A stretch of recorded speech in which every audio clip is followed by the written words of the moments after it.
po guys, tuturuan ko po kayo kung paano po mag-cheat ng Stickman Party.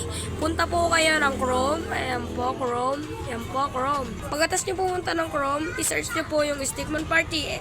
Ayan po i-search nyo. Stickman Party AN1. Ayan po siya. Tapos pindutin nyo po ito sa taas. Pindutin nyo po itong download. Tapos may maghihintay nyo lang po ito nagbibilang. Nagbibilang po siya. Hintayin nyo lang po. Kung gusto nyo po mag-cheat, pindutin nyo po itong download. Kasi ayan na po. Hintayin nyo na lang po siya. Ayan na po siya. Nagbibilang na po siya. Nagbibilang na po siya.